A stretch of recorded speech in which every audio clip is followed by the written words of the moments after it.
और इसलिए communist party के कुछ नेताओं से भी उनके संपर्क थे। तो उन लोगों ने पूरी ताकत से अन्ना भाऊ को ऐसा ना करने के लिए कहा। बहुत सोचने वाली बात है। अन्ना भाऊ ऐसा करना चाहते थे और कम्युनिस्ट ऐसा करने के लिए तैयार नहीं थे।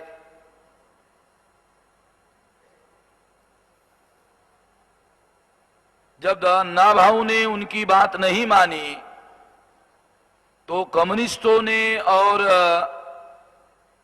ट्रेड यूनियन ऑर्गेनाइजेशन के लोगों ने ऑर्गेनाइजेशनल लेवल पर ऑर्डर निकाले, आदेश निकाले कि लेबर लोगों को, कामगारों को इस कार्यक्रम में, इस मोर्चे में किसी भी हालत में शामिल नहीं होना चाहिए। यानी एक घटना उन्होंने मानने से इनकार कर दिया, उसके बाद जब नहीं माना तो उन्होंने आदेश निकाला।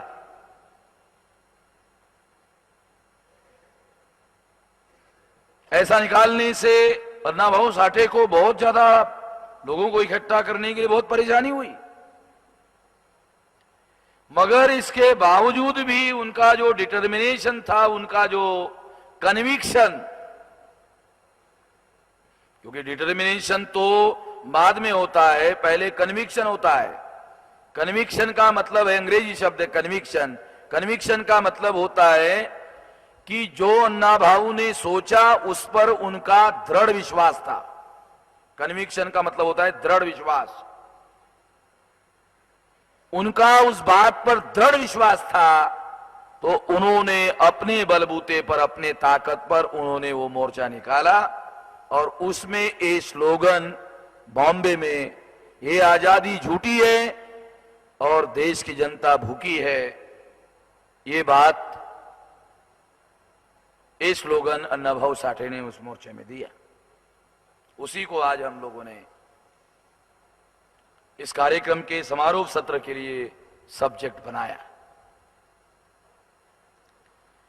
साथियों, इस बात को अन्ना भाऊ साठे ने जो कहा, उस बात को जानने समझने के लिए हिस्टोरिकल विश्लेषण की जरूरत है। ये कोई साधारण बात नहीं है। इसको जानने समझने के लिए थोड़ा बैकग्राउंड में जाकर उसके विश्लेषण की जरूरत है। तो ये बात अन्ना भाऊ साठे जो कह रहे हैं वो बात हम लोगों को समझ में आ सकती है। थोड़ा हिस्टोरिकल बैकग्राउंड में जाकर उसको विश्लेषण करने की कोशिश करते हैं। 1848 को आधुनिक भारत में ज्योतिराव फुले ने जब अपना आंदोलन शुरू किया तो मैं ऐसे मानता हूं कि बहुत सारे लोग बहुत सारी बातें करते हैं ज्योतिराव फुले के आंदोलन का विश्लेषण करने के लिए, मगर मैं ऐसे मानता हूं कि ज्योतिराव फुले का आंदोलन एक मूल निवासी बहुजनों के आजादी का आंदोलन था।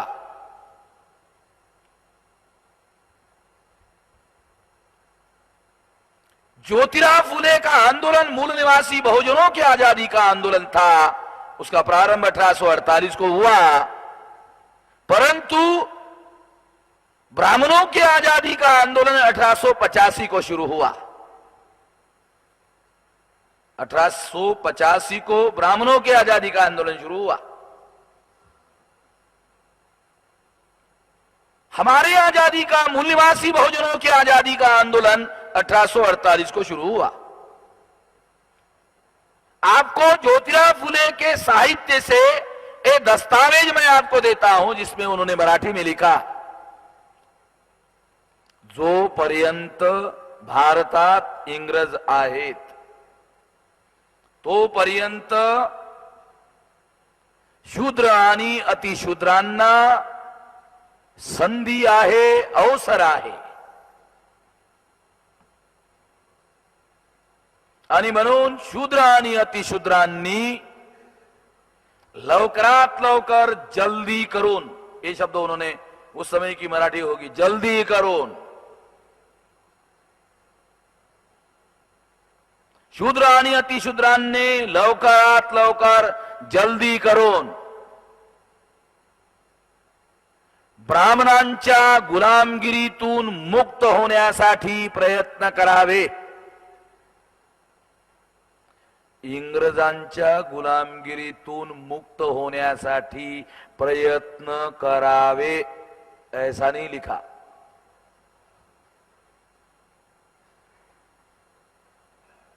मैं अन्ना भाऊ साड़ी की ये बात अगर आपको जानना है ना, ये जो बात, तो ये बात आपको जानना है, समझना है, तो वहां से शुरू करना होगा, तो ये बात आपको समझ में आएगी. ऐसा नहीं कि ज्योतिराव फुले को इस आजादी के आंदोलन में जो ब्राह्मणों ने शुरू किया था उसमें शामिल करवाने का प्रयास नहीं किया हुआ. न्यायमूर्ति गोविंद रानडे के द्वारा ज्योतिराव फुले को ब्राह्मणों के आजादी के आंदोलन में करवाने का प्रयास हुआ, मगर ज्योतिराव फुले ने ब्राह्मणों के आजादी के आंदोलन में शामिल होने से इनकार कर दिया. उन्होंने कहा की ये लोग आमच्या कुणब्यासारख्या लोकांना बरोबरीनं वागवतील याच्यावर माझा तिळमात्र विश्वास नाही. न्यायमूर्ति रानडे को लेटर लिखा, माझ्या घालमोड्या दादा, पढ़ लो.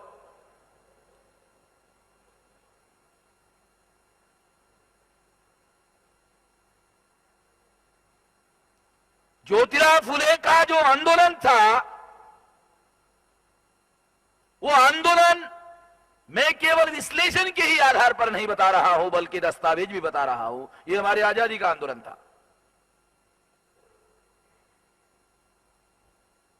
इसको और ज्यादा तरीके से अगर समझना है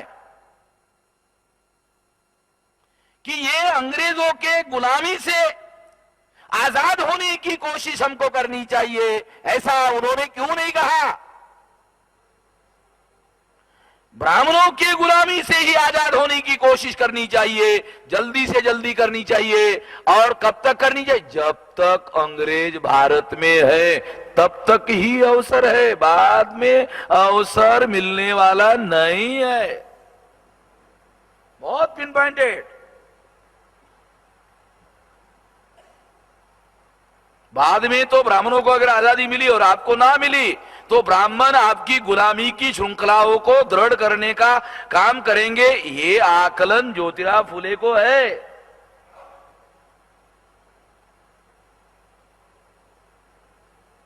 ब्राह्मणों के गुलामी से आजाद होने की बात कर रहे हैं, अंग्रेजों के गुलामी से नहीं. अगर इस बात को जानना है, समझना है, तो एक और बात है जिसको जानना और समझना जरूरी है. अंग्रेज जब भारत में नहीं आए थे, ब्राह्मण आजाद थे. अंग्रेज जब भारत में नहीं आए थे, ब्राह्मण आजाद थे. और जब ब्राह्मण आजाद थे तब भी हम गुलाम थे. जब ब्राह्मण आजाद थे तब भी हम गुलाम थे. जब अंग्रेज भारत में आए तो उन्होंने आजाद ब्राह्मणों को गुलाम बनाया, आजाद ब्राह्मणों को गुलाम बनाया. और देखा हम लोगों को, अरे ये तो पहले से ही गुलाम है. तो अंग्रेजों को हमको गुलाम बनाने की जरूरत ही नहीं महसूस हुई. आपको वो सारी परिस्थिति का सही सही आकलन होना चाहिए, इसलिए बता रहा हूं. ब्राह्मणों, अंग्रेजों ने हमको गुलाम नहीं बनाया, बल्कि उल्टा किया. अंग्रेजों ने ज्यादा से ज्यादा कोशिश की कि आपके लिए अनुकूल वातावरण इस देश में पैदा हो. दस्तावेजी बात बोल रहा हूं. शिक्षा का जो प्रयास है, अगर कुछ थोड़ा बहुत हुआ भी अंग्रेजों ने किया. अंग्रेज बड़े अजीब लोग थे. उन्होंने कलकत्ता में विश्वविद्यालय खोला. विश्वविद्यालय, भारत के लोगों को विश्व का ज्ञान होना चाहिए. साले बड़े अजीब थे अंग्रेज. क्या क्या सोचा अंग्रेजों ने? भारत के लोगों को विश्व का ज्ञान होना चाहिए। कलकत्ता में विश्वविद्यालय खोला, बाद में मद्रास में विश्वविद्यालय खोला, बाद में बॉम्बे में विश्वविद्यालय खोला। विश्वविद्यालय अंग्रेजों ने खोला कि भारत की प्रजा को विश्व का ज्ञान होना चाहिए। तो ब्राह्मणों ने सोचा कि अगर शूद्रों अति शूद्रों को विश्व का ज्ञान हो गया तो हमको कौन पूछेगा? कौन पूछेगा हमको विश्व का ज्ञान? अरे हम तो इनको कुछ भी नहीं दे रहे, तब तो हमको पूछते हैं ये लोग। विश्व का ज्ञान, भारत का ही नहीं विश्व का। विश्वविद्यालय, यूनिवर्सिटी, कॉलेज नहीं, यूनिवर्सिटी।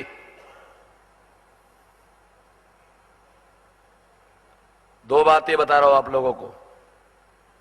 अंग्रेजों ने ब्राह्मणों को गुलाम बनाया, और जब बनाया तो देखा हम पहले से ही गुलाम हैं, उन्होंने हमको गुलाम नहीं बनाया। ज्योतिराव की बात समझना है ना, वो समझने के लिए बता रहा हूं ये सारी चीज। ये जब तक नहीं बताऊंगा आपको समझ में नहीं आएगी कि ज्योतिराव फुले ऐसा क्यों लिख रहे हैं। जब अंग्रेजों ने ब्राह्मणों को गुलाम बनाया तो ब्राह्मण अंग्रेजों के गुलाम बने। हम पहले से ही ब्राह्मणों के गुलाम थे। ब्राह्मण अंग्रेजों के गुलाम, हम ब्राह्मणों के गुलाम, अर्थात हम गुलामों के गुलाम। ब्राह्मण अंग्रेजों के गुलाम, हम ब्राह्मणों के गुलाम। हम लोग गुलामों के गुलाम। ब्राह्मण अंग्रेजों के गुलाम थे, उन्होंने अंग्रेजों के विरोध में आजादी का आंदोलन शुरू किया, और हम लोग गुलामों के गुलाम थे, इसलिए ज्योतिराव फुले ने ब्राह्मणों के गुलामी से हमारे आजादी का आंदोलन शुरू किया। भारत में दो आजादी के आंदोलन चल रहे थे।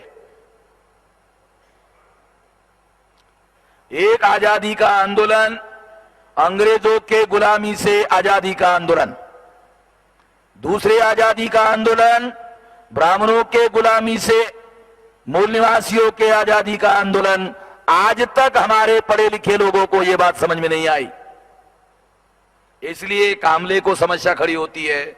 बोलता है यार क्या बात कर रहे हो, आजाद भारत में तुम ये बात कह रहे हो कि देश की जनता भूखी है और ये आजादी झूठी है। अगर तुम ऐसा बोल रहे हो, लिख रहे हो, तो क्या तुम आजाद नहीं हो? अगर आजाद नहीं होते तो तुमने ये कैसे लिखा? अगर तुमने लिखा इसका मतलब है तुम आजाद हो। बराबर है। वामन मेश्राम आजाद है, वामन मेश्राम का समाज आजाद नहीं है। वामन मेश्राम जब अपने समाज के साथ अपने को आइडेंटिफाई करता है तो कहता है हम आजाद नहीं है, हम वी वामन नहीं है, we the people of India. हमारे लोग, जब हम अपने लोगों के साथ में अपने आप को आइडेंटिफाई करते हैं तो कहते हैं हम आजाद नहीं है।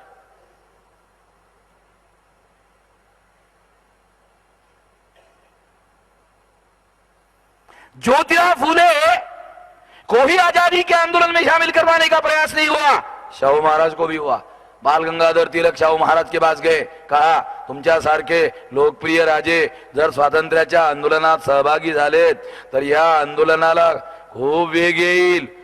छत्रपति शाहू महाराज ने बाल गंगाधर तिलक को कहा तुम्ही बामन लोक माझ्यासारख्या राजाला सुसू देत नाही, तुमच्या स्वातंत्र्यात आमच्या प्रजेचं काय होईल? जावा जावा जावा, मी नाही येत।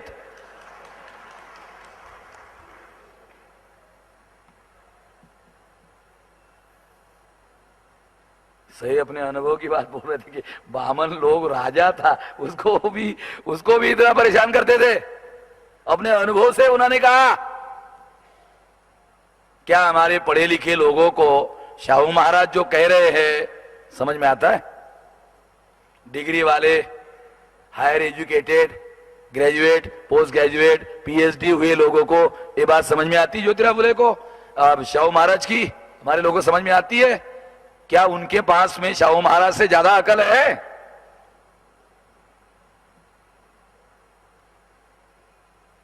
सोचने की बात है।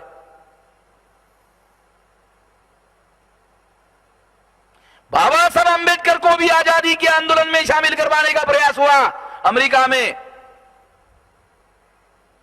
वो पंजाब का लाला लजपत राय बाबा साहब को मिलने के लिए गया, कहा तुमच्यासारखे तरुण लोक स्वातंत्र्यामध्ये सहभागी व्हायला पाहिजेत, आजादी के आंदोलन में शामिल होना चाहिए। बाबा साहब अंबेडकर ने उस समय उसको सिंपली नकार दिया और कहा कि मैं इधर शिक्षा लेने के लिए आया हूं और इसलिए मेरा कंसंट्रेशन शिक्षा के लिए है। मगर बाद में जब इस सवाल का जवाब देने का अवसर आया तो उन्होंने कहा, पारतंत्र्यामध्ये ज्यांच्या आम्हाला बाता सहन होत नाही, बहिष्कृत भारतामध्ये जे संपादकीय त्यांनी लिहिलं त्या संपादकीयाचा अग्रलेख, टाइटल, उस अग्रलेख का टाइटल, उस टाइटल में उन्होंने लिखा, मराठी में लिखा, पारतंत्र्यामध्ये ज्यांच्या आम्हाला बाता सहन होत नाही, स्वातंत्र्यामध्ये त्यांच्या आम्हाला लाता खाव्या लागणार। इसका मतलब है आजादी के जो आंदोलन चल रहे थे उसको बाबा साहब अंबेडकर अपने लोगों की आजादी का आंदोलन मानने के लिए राजी नहीं थे। ये उसका मीनिंग है। उन्होंने गांधी जी को सवाल किया, गांधी जी आप लोगों ने हमारे लोगों को गुलाम बनाया, अगर आप लोगों ने हमको गुलाम बनाया तो आपको अंग्रेजों के गुलामी से आजादी मांगने का क्या अधिकार है? आपको क्या इसका कोई नैतिक अधिकार है? जब तक आप लोग हम लोगों को आजाद नहीं करेंगे तब तक आप लोगों को आजादी मांगने का अधिकार नहीं है। ये उनके कहने का मतलब है। बाबा साहब अंबेडकर ने गांधी जी को कहा कि आप लोगों ने हम लोगों को गुलाम बनाकर रखा, क्या आपको अंग्रेजों के गुलामी से आजादी मांगने का नैतिक अधिकार है? पहले हमको आजाद करते फिर अपने आजादी की बात करते, पहले हमको आजाद करते फिर अपने आजादी की बात करते। अगर ऐसा करते तो नैतिक होता। फंडामेंटल बातें, मौलिक बातें हम लोगों को समझने के लिए भी दिमाग का प्रेशर डालना पड़ेगा उस पर। कितनी गहरी बातें हैं। बाबा साहब अंबेडकर उन लोगों के आजादी के आंदोलन में शामिल नहीं थे। अरुण शौरी ने बाबा साहब अंबेडकर के ऊपर आरोप लगाया कि बाबा साहब अंबेडकर आजादी के आंदोलन में शामिल नहीं थे। अरुण शौरी ने बाबा साहब अंबेडकर पर आरोप लगाया आजादी के आंदोलन में बाबा साहब अंबेडकर शामिल नहीं थे। बाबा साहब अंबेडकर को मानने वालों ने किताब लिखा, नहीं थे, नहीं थे।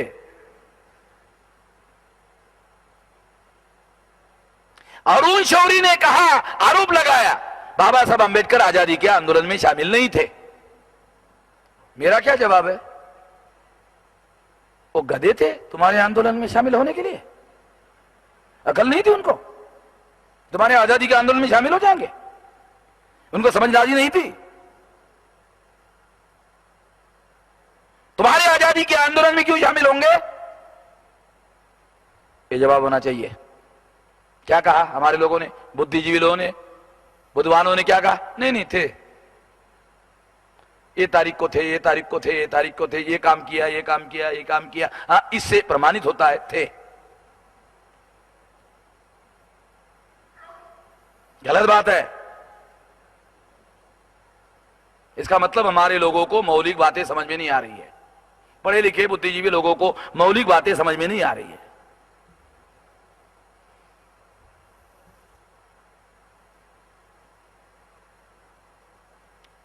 बाबा साहब अंबेडकर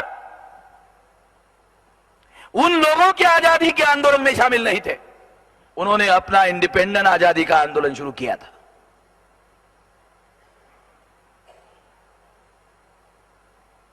गांधी जी के पहले बाल गंगाधर तिलक आजादी के आंदोलन के सबसे बड़े नेता थे।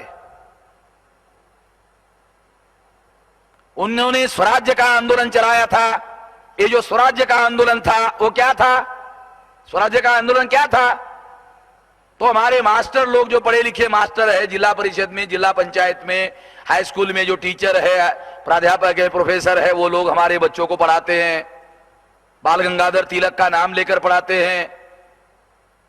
स्वराज्य जहां हमारा जन्म सिद्ध अधिकार है और हम उसे लेकर रहेंगे।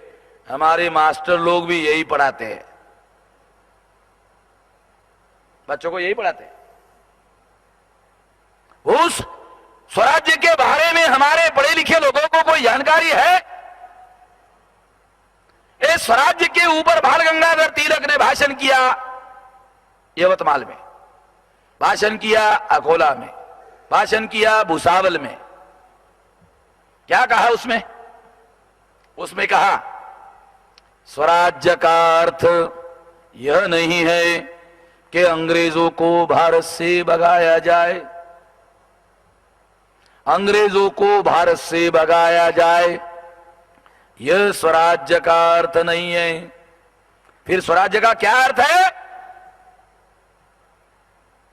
स्वराज्य का क्या अर्थ है वो भी बताया। हमारे प्राचीन भारत में उसने कहा, बाल गंगाधर ने कहा, रिकॉर्ड में कहा, केसरी में छपा हुआ है,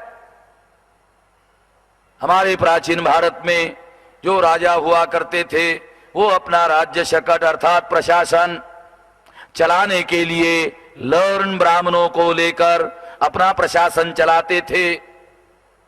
मनुस्मृति में ये लिखा हुआ है, उसने कहा मनुस्मृति में ये लिखा हुआ है, अगर अंग्रेज लर्न ब्राह्मणों को लेकर प्रशासन चलाने का काम करने के लिए राजी होते हैं तो अंग्रेजों को भारत छोड़कर जाने की जरूरत नहीं है, अंग्रेज भारत में ही रह सकते हैं। अंग्रेजों का सम्राट हमारा भी सम्राट होगा, अंग्रेजों का राजा हमारा भी राजा होगा, अंग्रेजों को भारत छोड़कर जाने की कोनो जरूरत नहीं। ये स्वराज्य है, कुछ मालूम?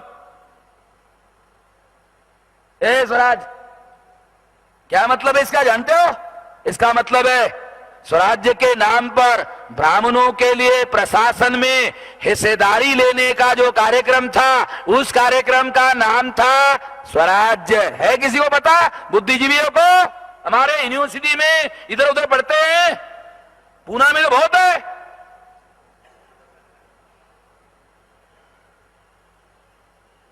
है उनको पता?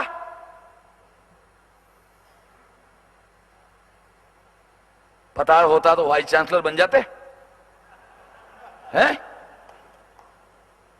बनाते उनको लोग।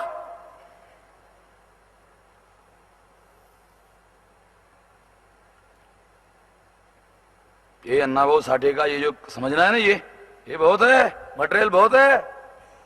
ये सब ये सिंपली सेंटेंस नहीं है, ये बहुत है। ये सारा उनके सामने घटित हो रहा है, ये सारा वो पढ़ा हुआ है। वो आदमी जब ये बात कहता है तो जानकारी में है, वो समझदारी पढ़ने की वजह से, अनुभूति की वजह से वो जानकारी है, वो सिंपली ये नहीं है। ये सारी जानकारी के आधार पर ये निचोड़ है, ये निचोड़ वो कहता है। इसलिए ये जो आगे पीछे जो हो रहा है उसको जानना समझना जरूरी है, तो ये समझ में आएगा। फर्स्ट इंडिया एक्ट 1919 में पास हुआ, इसमें हमारे लोगों को अधिकार मिले, इसके लिए बाबा साहब अम्बेडकर ने कोशिश किया, भास्करराव जाधव ने शाहू महाराज के कहने पर कोशिश किया, मगर कांग्रेस ने इसका विरोध किया। उस समय बाल गंगाधर तिलक कांग्रेस के नेता थे। 1920 को बाल गंगाधर की मृत्यु हुई, उसके बाद गांधी जी कांग्रेस के नेता बने। गांधी जी ने कोई परिवर्तन किया? कांग्रेस के मौलिक नीतियों में कोई परिवर्तन किया? कांग्रेस के मौलिक नीति में केवल एक परिवर्तन गांधी जी ने किया, कोई भी आदमी भारत का चवन्नी भरकर कांग्रेस का सदस्य हो सकता है, बस ये परिवर्तन किया।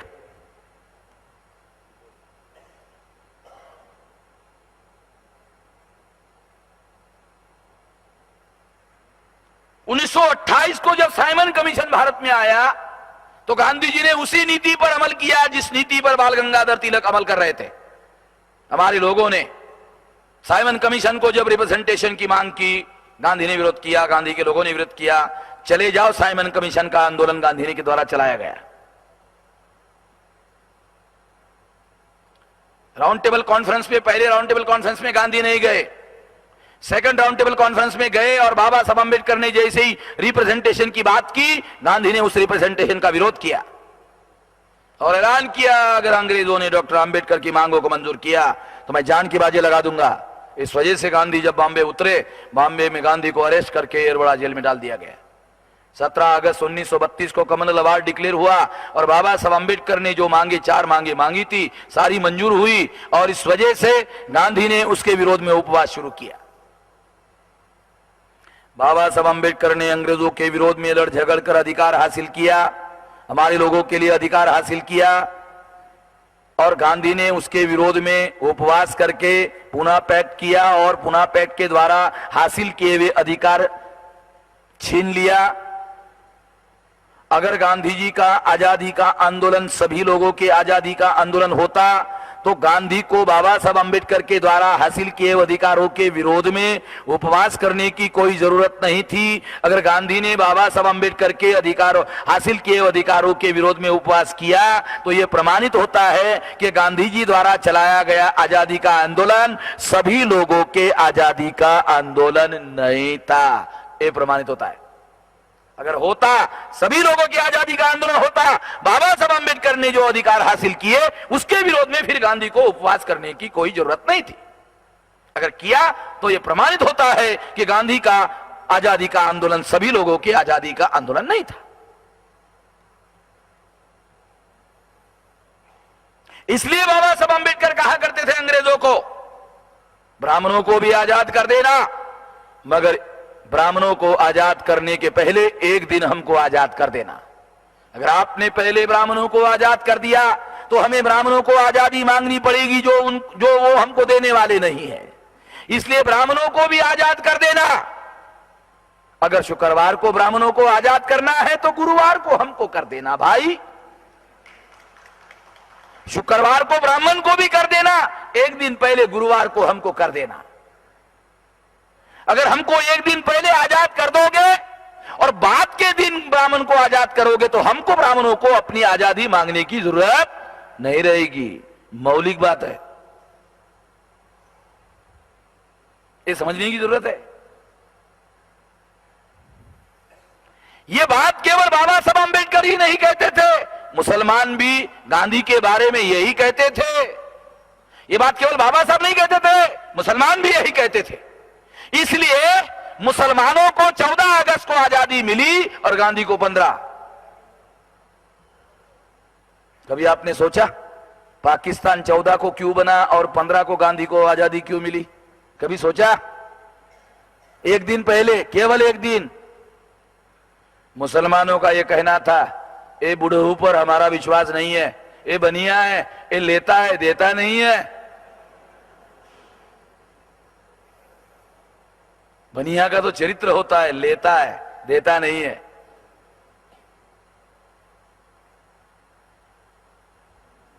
इसलिए मुसलमानों का भी विश्वास नहीं था। इसलिए 14 अगस्त को मुसलमानों को आजादी मिली और 15 अगस्त को गांधी को। बाबा साहब अंबेडकर तो इस तरह की आजादी भी नहीं कह रहे थे कि कोई अलग देश बनाने की बात कर रहे हो, with in the territory of India.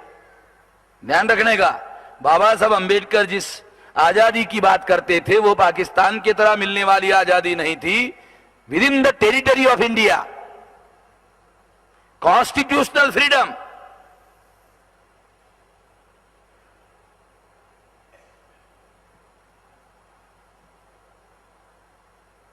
ये बाबा साहब अंबेडकर सोचते थे, ये उन्होंने कहा।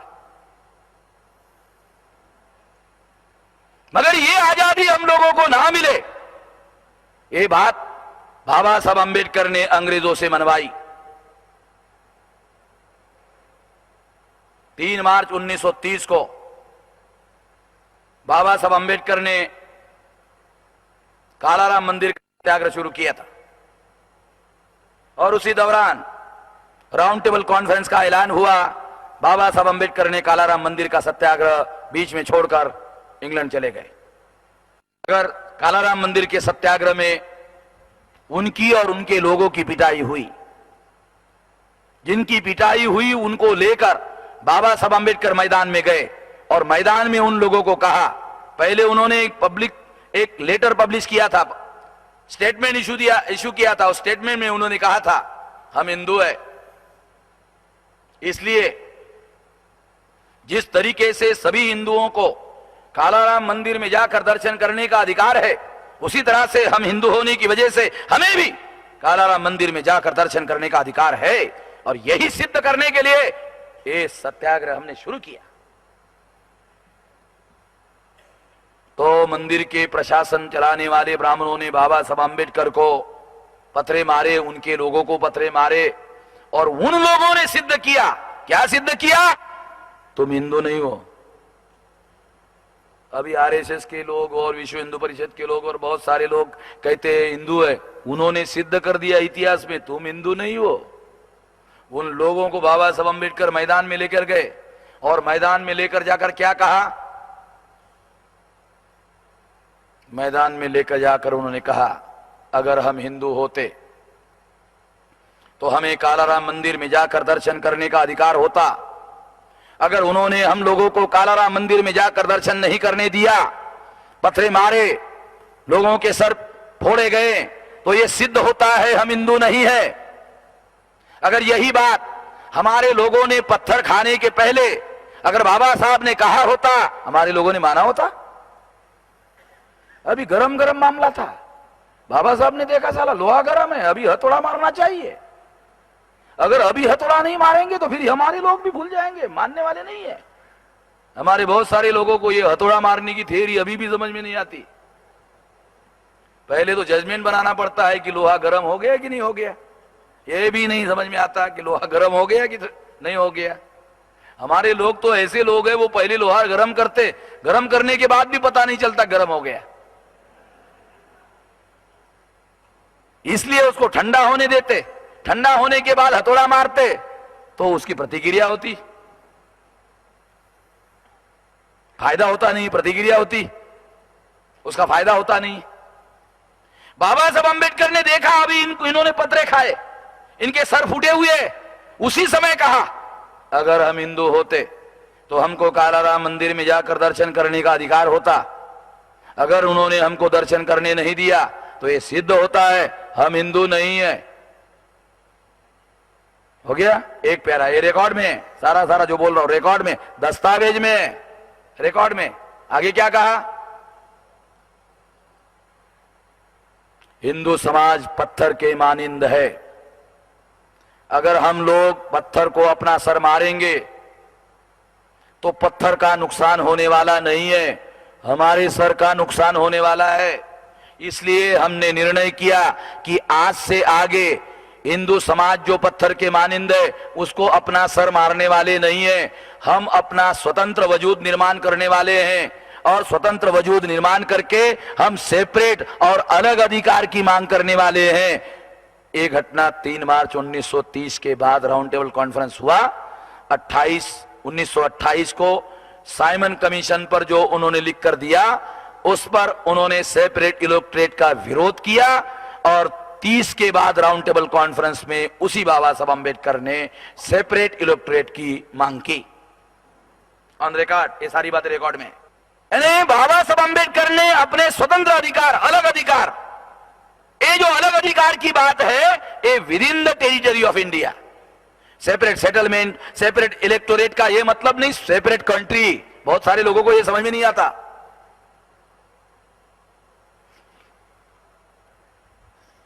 ये सेपरेट कंट्री का मामला नहीं है,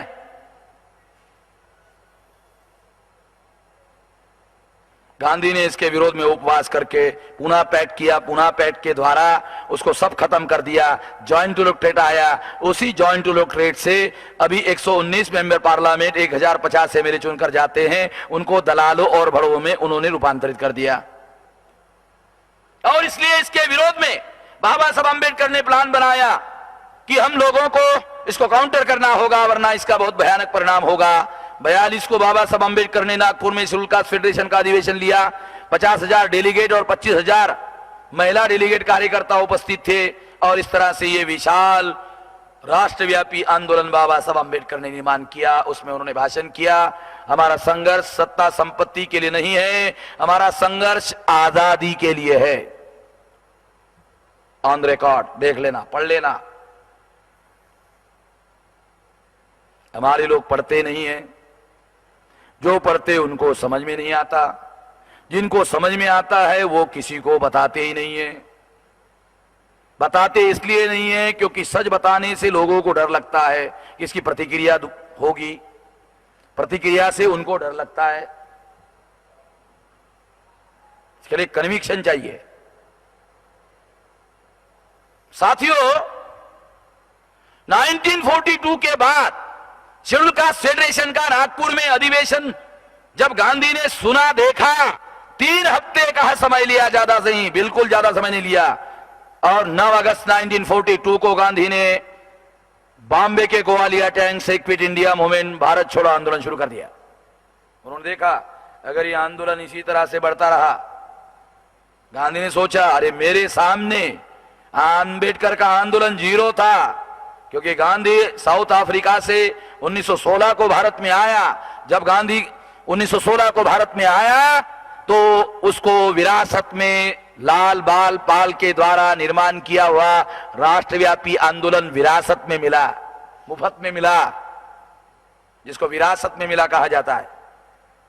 उसके लिए गांधी ने कोई आंदोलन नहीं चलाया, उसको राष्ट्रव्यापी आंदोलन 1916 को मिला। उस समय बाबा साहब अम्बेडकर का आंदोलन जीरो था। गांधी ने सोचा अरे इसका मेरे सामने आंदोलन जीरो था, 42 आते आते 26 साल में राष्ट्रव्यापी आंदोलन में रूपांतरित हो गया। अगर अंग्रेज छोड़कर भारत नहीं जल्दी गए तो ये आंदोलन हमारे आंदोलन का संभवतः विकल्प खड़ा हो सकता है। हमने जिन लोगों को बेवकूफ बनाकर अपने आजादी के आंदोलन में शामिल करके उनका हम इस्तेमाल कर रहे हैं, अगर उनको मालूम हो गया, उनका अपना इंडिपेंडेंट आंदोलन खड़ा हो गया आजादी का, तो हमारे आजादी के आंदोलन से लोग इधर चले जाएंगे। गांधी जी ने ज्यादा समय नहीं लगाया, केवल 3 हफ्ते का हिस्टोरिकल एनालिसिस है, तारीखवार बता रहा हूं, देख लेना। और इसलिए गांधी ने अपने जीवन भर का मंत्र छोड़ दिया, अहिंसा का सिद्धांत गांधी ने छोड़ दिया। और 9 अगस्त 1942 को गांधी ने डू और डाई का नारा लगाया। इसका मतलब है हिंसा करने का आदेश दिया, डू और डाई, करो या मरो। हिंसा करने का गांधी ने आदेश देने की वजह से भारत में इतनी भयानक हिंसा हुई कि अंग्रेजों ने भारत छोड़कर जाने का फैसला किया।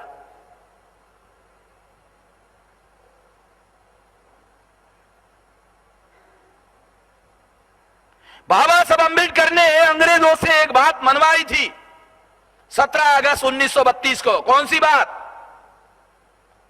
हम मुसलमान नहीं हैं, हम हिंदू नहीं हैं, हम हिंदुओं से अलग है, इसलिए अंग्रेज जो भी ट्रांसफर ऑफ पावर करेंगे उसमें हम लोगों को सेपरेट एलिमेंट के तौर पर मान्यता देनी होगी। बाबा साहब अम्बेडकर ने अंग्रेजों से यह मान्यता 17 अगस्त 1932 को हासिल की, और उस तारीख को हिस्टोरिकल तारीख माना जाना चाहिए, क्योंकि उस तारीख को अंग्रेजों ने शेड्यूल कास्ट और शेड्यूल ट्राइब के लोगों को सेपरेट एलिमेंट के तौर पर मान्यता दी। ये सेपरेट एलिमेंट का मतलब होता है जब वो ट्रांसफर ऑफ पावर करेंगे तो हिंदुओं में इसको शामिल करके नहीं करने वाले, इनको सेपरेट पावर अलॉट किया जाएगा। ये इसका मीनिंग है। ये पॉलिसी बाबा साहब अम्बेडकर ने पहले ही अंग्रेजों से मनवाई। इसलिए साथियों, जब भारत और पाकिस्तान का मामला आया उसके पहले 1946 की बात है, लॉर्ड वेवेल गवर्नर जनरल थे। लॉर्ड वेवेल ने रेडियो पर स्पीच किया और कहा जल्दी ही हम लोग भारत छोड़कर जाने वाले हैं। जब हम भारत छोड़कर जाएंगे तो ट्रांसफर ऑफ पावर में 3 हिस्से होंगे, एक मुसलमानों का, एक हिंदुओं का, एक शेड्यूल कास्ट शेड्यूल ट्राइब का। ये रेडियो पर दस्तावेजी स्पीच है। ये जो उन्होंने स्पीच किया उसका टेक्स्ट, भाषण का टेक्स्ट हमारे पास है। लॉर्ड वेवेल ने जो भाषण किया रेडियो पर, उसका टेक्स्ट हमारे पास है। और जब गांधी ने यह भाषण सुना तो गांधी ने तुरंत लॉर्ड वेवेल को टेलीग्राम दिया। और टेलीग्राम भी हमारे पास में है। गांधी ने सोचा ही नहीं होगा साला टेलीग्राम हमारा इसको कैसे मिलेगा, वो टेलीग्राम भी हमारे पास है। गांधी को हम छोड़ने वाले नहीं है,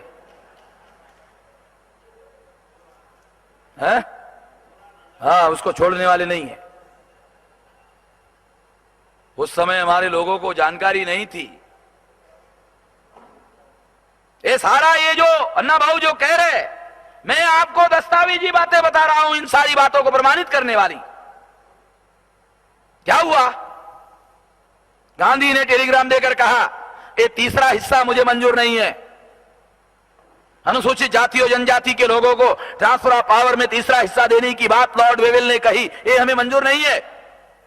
उसने दस्तावेजी रिकॉर्ड रखा।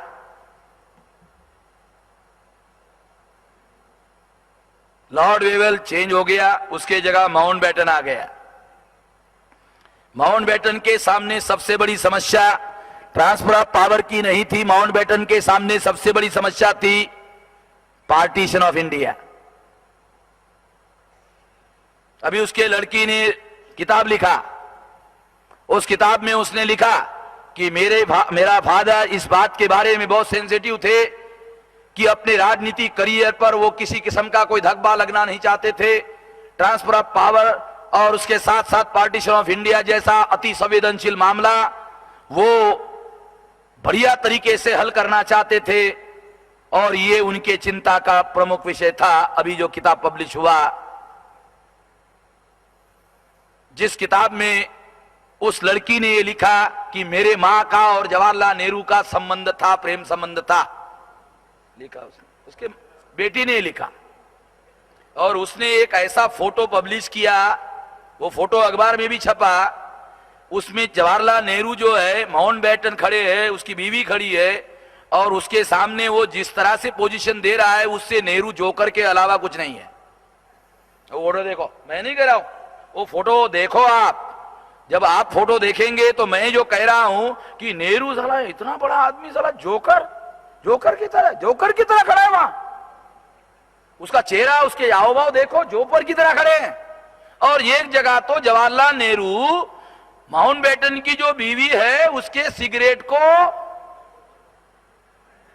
साला मैं तो समझ में नहीं आ रहा था, प्रधानमंत्री साला उसको सिगरेट सुलगा के दे रहा है। साला काम धंधा जवाहरलाल नेहरू का तो कोई समझ में नहीं आता।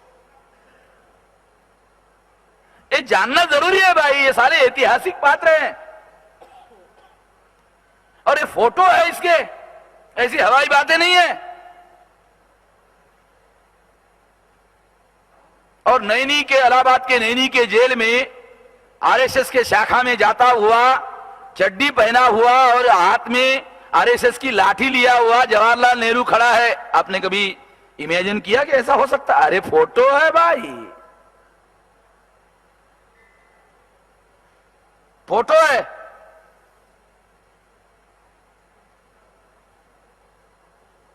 शाखा का फोटो है। बहुत सारी बातें जानने समझने के लिए बहुत ज्यादा जरूरी है।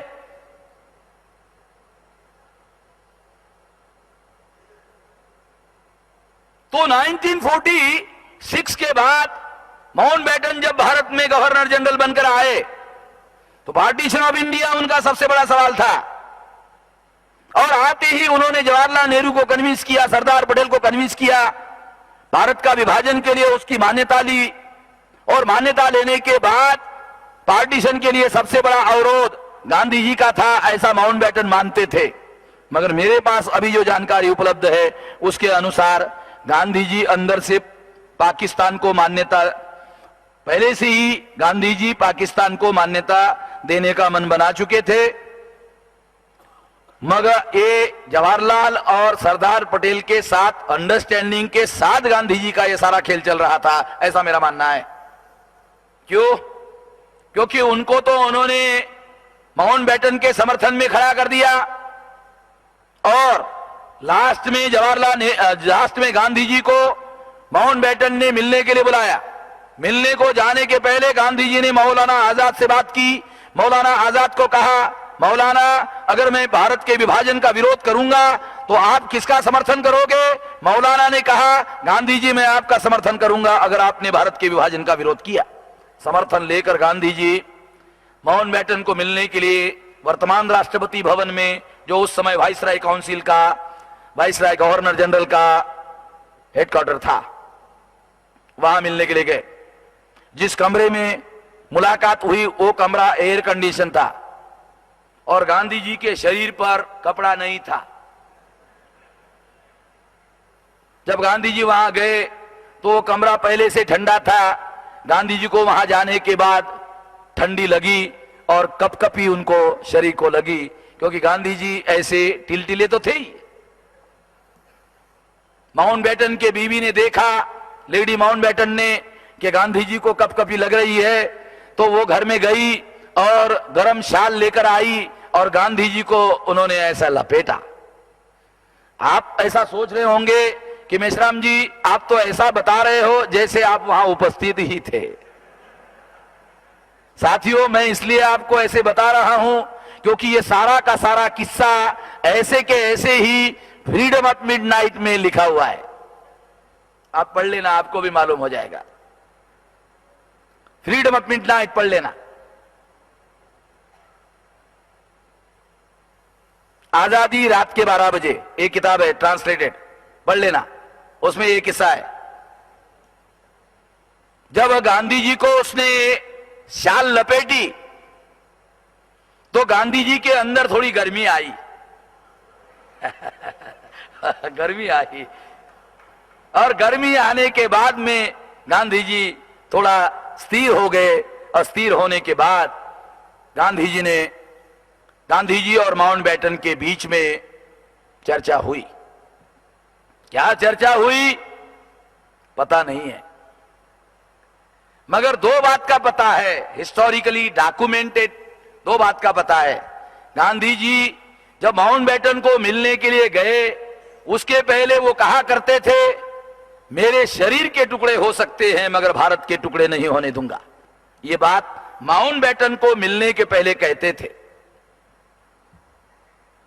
जब गांधी जी माउंटबेटन को मिलने के लिए गए, क्या चर्चा हुई पता नहीं, मगर जब वापस आए तो गांधी जी कांग्रेस वर्किंग कमेटी की मीटिंग बुलाई और कांग्रेस वर्किंग कमेटी में भारत के विभाजन का प्रस्ताव पारित किया। जिस कांग्रेस वर्किंग कमेटी में यह प्रस्ताव पारित हुआ उसमें गांधी जी उपस्थित थे। ये फैक्ट लोगों को मालूम नहीं है। गांधी जी को, लोगों को यही मालूम है, मेरे शरीर के टुकड़े हो सकते हैं मगर भारत के टुकड़े नहीं होने दूंगा। लोगों को यही मालूम है। लोगों को इतनी ही जानकारी दी गई। लोगों को यह नहीं बताया गया कांग्रेस वर्किंग कमेटी में जहां भारत के विभाजन का प्रस्ताव पारित किया उसमें गांधी जी उपस्थित थे। उनकी अध्यक्षता में ये मीटिंग हुई। साथियों, गांधी जी भारत के विभाजन के विरोधी थे और वापस आने के बाद समर्थक हो गए। एक डॉक्यूमेंट्री एविडेंस है, मगर माउंटबेटन का और गांधी जी का आपस में क्या चर्चा हुई इसका सबूत नहीं है। और तीसरा सबूत है। तीसरा सबूत क्या है? ये डायलॉग के बाद दो बातें सामने आई। गांधी जी ने पाकिस्तान को मान्यता दी और अंग्रेजों ने बाबा साहब अंबेडकर को कम्युनिकेट किया कि आपको जो तीसरा हिस्सा बहाल किया जाने वाला था वो अब किया नहीं जाएगा। ये बातें अवेलेबल है।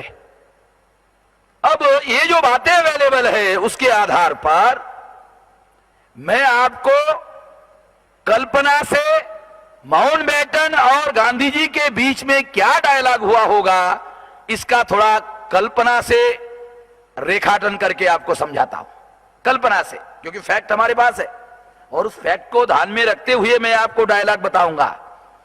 कोई भी आदमी इस बात को इनकार नहीं कर सकता कि ऐसा डायलॉग नहीं हुआ होगा। जब गांधी जी को गर्मी आई तो गांधी जी ने माउंटबेटन को पूछा होगा, क्या पूछा होगा? माउंटबेटन, आपने मुझे बुलाया, क्या बात है, किस बात के लिए आपने मुझे बुलाया? माउंटबेटन ने कहा होगा, गांधी जी आप जानते ही हो कि मेरे सामने सबसे बड़ा सवाल भारत के विभाजन का है। गांधी जी को भी मालूम था, मगर डायलॉग कहीं ना तो कि शुरू तो करना ही था कि मेरे सामने सबसे बड़ा सवाल, सबसे पेचीदा सवाल भारत के विभाजन का है और विभाजन के लिए जवाहरलाल नेहरू ने मान्यता दी है, सरदार पटेल ने मान्यता दी है। ये आपके सबसे समर्थक बड़े नेता, दो हाथ, ये आपके दो हाथ है, ये दोनों के दोनों हाथ मेरा समर्थन कर रहे हैं। मैं चाहता हूं कि आप भी पाकिस्तान का समर्थन करें तो ठीक रहेगा। माउंटबेटन ने गांधी जी को ऐसा कहा होगा, तो इस पर गांधी जी ने क्या कहा होगा? क्योंकि माउंटबेटन भी अंग्रेज भी बनिया, गांधी जी भी बनिया, दो बनिया जब आपस में बैठेंगे तो लेन देन की बात तो जरूर होगी। गांधी जी ने माउंटबेटन की बात सुनी और सुनने के बाद कहा होगा, माउंटबेटन, अगर मैं पाकिस्तान को मान्यता देता हूं तो इसके बदले में मुझे क्या मिलेगा? गांधी जी ने माउंटबेटन को कहा होगा, अगर मैं पाकिस्तान को मान्यता देता हूं तो मुझे इसके बदले में क्या मिलेगा? माउंटबेटन रॉयल फैमिली का आदमी था, उसके खून में, ब्लड में राजनीतिक खून था, जानकार आदमी था, कमांडर रह चुका, राजनीतिक परिवार का आदमी था, राजा का, राजघराने का आदमी था। इसलिए वो डायलॉग करते वक्त बहुत ज्यादा विजिलेंट रहता था। ऐसा आदमी विजिलेंट रहता है। तो उसने, माउंटबेटन ने क्या कहा होगा? माउंटबेटन ने सोचा होगा कि गांधी जी के दिमाग में क्या चल रहा है उसको निकाला जाए। इसको ध्यान में रखकर माउंटबेटन ने डायलॉग बोला होगा। माउंटबेटन ने कहा होगा, गांधी जी आप क्या चाहते हो? आप कह रहे हो कि अगर मैं पाकिस्तान को मान्यता दूं तो इसके बदले में मुझे क्या मिलेगा? इसके बदले में आप क्या चाहते हो? अगर मुझे पता चले और मेरे अधीन अगर देने की योग्यता है तो मैं जरूर इसके बारे में गंभीरतापूर्वक विचार करूंगा। माउंटबेटन ने ऐसा जवाब दिया होगा। तो इस पर गांधी जी ने कहा होगा कि आपके पहले लॉर्ड वेवेल जो गवर्नर जनरल थे, उन्होंने रेडियो पर स्पीच किया था और कहा था कि ट्रांसफर ऑफ पावर जब होगा तो इसके 3 हिस्से होंगे, एक हिंदू का, एक मुसलमान का, एक शेड्यूल कास्ट और शेड्यूल ट्राइब का, 3 हिस्सा ट्रांसफर ऑफ पावर में किया जाएगा। ये बात लॉर्ड वेवेल ने अपने भाषण में कही थी। ये अंग्रेजों की 1932 से पॉलिसी है, ये मैं जानता हूं। मैं चाहता हूं कि ट्रांसफर ऑफ पावर हो और ट्रांसफर ऑफ पावर के 2 ही हिस्से हो, एक हिंदू का हो, एक मुसलमान का हो, मगर अनुसूचित जाति और जनजाति के लोगों को ट्रांसफर ऑफ पावर में किसी भी किस्म का हिस्सा ना हो। ये मेरी मांग है। अगर पाकिस्तान के बदले में ये मुझे मिलता है तो मैं पाकिस्तान को मान्यता देने के लिए तैयार हूं। माउंटबेटन को लगा कि साला तो बड़ा सस्ता सौदा हो रहा है, क्योंकि उसके बाप का क्या जा रहा था माउंटबेटन के। उसको लगा कि मेरे करियर पर जो धब्बा लगने की संभावना है, बड़े गांधी अगर मान जाते हैं तो बड़े आसानी से मामला हल हो जाएगा। उसने तुरंत हामी भरी। उसने कहा ये हम लोग मानेंगे, इसको मैं मानने के लिए राजी हूं। और इस तरह से गांधी ने पाकिस्तान को मान्यता दी और अनुसूचित जाति और जनजाति के लोगों का आजादी के लिए बलि दिया। उनकी आजादी के लिए बलि हमारा दिया। ब्राह्मणों का इतिहास है, जब भी वो कोई महान पवित्र काम करते हैं तो उस पवित्र कार्य के नींव में हमारे लोगों का बलि देते हैं। इतिहास है, ये बलि हमारे लोगों का उन्होंने दिया। और इस तरह से अगर ये नहीं होता तो आजाद भारत में हमको भी आजादी मिलती। आजाद भारत में हमको भी आजादी मिलती, और आजाद भारत में हमको भी आजादी मिलती तो अन्ना भाऊ साठे को एक कहने की जरूरत नहीं होती। छोटी सी दिखने वाली बात है, ये बात समझने के लिए, ये बात जानने के लिए इतना सारा बैकग्राउंड जो है मुझे आप लोगों को समझाना पड़ा। ये छोटी बात नहीं है, ये बहुत बड़ी बात है। जब 1946 में आजादी की बात हो रही थी, यूरोप और अमेरिका के लोग कांग्रेस का समर्थन कर रहे थे, तो बाबा साहब अम्बेडकर ने 1946 को what Gandhi and Congress have done to untouchable नाम का किताब लिखा। उस किताब में एक चैप्टर है, उस चैप्टर का टाइटल है some questions for foreigners. Some questions for foreigners, विदेशियों के लिए कुछ सवाल। क्या सवाल पूछा बाबा साहब अम्बेडकर ने अमेरिका और यूरोप के लोगों को? अमेरिका और यूरोप के लोगों को बाबा साहब अम्बेडकर ने सवाल पूछा, ए अमेरिका के लोगों, ए यूरोप के लोगों, तुम कांग्रेस का समर्थन करते हो? तुम लोग कांग्रेस का समर्थन करते हो? तुम कांग्रेस के नेताओं को पूछो। क्या पूछो? उनको पूछो। कांग्रेस कहती है कि हम लोग फ्रीडम ऑफ द कंट्री के लिए लड़ाई लड़ रहे हैं। कांग्रेस के लोग कहते हैं जिसका तुम समर्थन करते हो, अमेरिका के लोगों, यूरोप के लोगों, तुम समर्थन करते हो कांग्रेस के लोगों का। किस बात का समर्थन करते हो? कांग्रेस के नेता कहते हैं फ्रीडम ऑफ द कंट्री के लिए हम लड़ रहे हैं। किसके लिए लड़ रहे हैं? फ्रीडम ऑफ द कंट्री के लिए हम लड़ रहे हैं। ए अमेरिका के लोगों और यूरोप के लोगों, जरा कांग्रेस के नेताओं को पूछो, क्या कांग्रेस के नेता freedom of the people of the country के लिए भी लड़ रहे हैं? कांग्रेस के नेता कहते हैं फ्रीडम ऑफ द कंट्री के लिए लड़ रहे हैं, देश की आजादी के लिए लड़ रहे हैं। कांग्रेस के नेताओं को पूछो, देश की प्रजा के आजादी के लिए भी क्या कांग्रेस लड़ रही है? पूछो तो। What Gandhi and Congress have done to untouchable नाम की किताब में सम क्वेश्चन फॉर फॉरेनर्स, ये सवाल बाबा साहब अम्बेडकर ने अमेरिका और यूरोप के लोगों को कहा कि तुम कांग्रेस का समर्थन करते हो, उनको पूछो क्या वो प्रजा की आजादी के लिए लड़ रहे हैं? बाबा साहब अम्बेडकर जानते थे फ्रीडम ऑफ द कंट्री के नाम पर ये अपनी आजादी की लड़ाई लड़ रहे हैं और मूल निवासी बहुजनों के गुलामी को वो और दृढ़ करने वाले हैं। ये बात बाबा साहब अम्बेडकर जानते थे और इसलिए ये सवाल बाबा साहब अम्बेडकर ने खड़ा किया था। साथियों, आपके जानकारी के लिए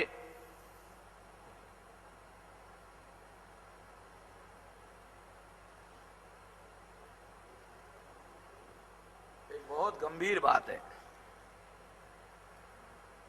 दस्तावेजी बात है।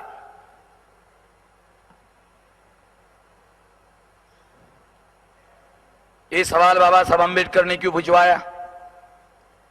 ये सवाल इसलिए पूछवाया क्योंकि अगर ये विदेशी लोग ये सवाल पूछते हैं तो कांग्रेस के नेताओं को जवाब देना पड़ेगा, और इस जवाब देने के लिए उनको बहुत सारी बातें माननी होगी, और इस तरह से संवैधानिक अधिकारों की पार्श्वभूमि तैयार हो सकती है और हमारे लोगों को संवैधानिक अधिकार मिल सकते हैं। इसके लिए ये मुद्दा बाबा साहब अम्बेडकर ने खड़ा किया। ये रणनीतिक दांवपेच था, और भी बहुत सारे दांवपेच उन्होंने किए हैं, उसके दस्तावेज है, उसमें मैं जाना नहीं चाहता, क्योंकि मैं आंदोलन का अध्ययन करने वाला आदमी हूं, कोई लिटरेचर का अध्ययन करने वाला आदमी नहीं हूं, इसलिए मैं वो सारी चीजें जानता हूं। साथियों, बाबा साहब अम्बेडकर ये मानते थे 15 अगस्त 1947 को जो आजादी मिली वो हमारे लोगों की आजादी नहीं है। मैं कहता था हम लोगों ने वामसेब की तरफ से अभियान चलाया देश भर में। क्या अभियान चलाया था? विषय था आजादी का आंदोलन। आजादी का आंदोलन नहीं था यार, ये ब्राह्मणों का, उनके आजादी का आंदोलन था, और उनके आजादी का आंदोलन था, और हमारे ऊपर अपनी गुलामी थोपने के लिए शुरू किया गया उनके आजादी का आंदोलन था। ये विषय हमने सारे देश भर में डिस्कस और डिबेट का सब्जेक्ट बनाया था।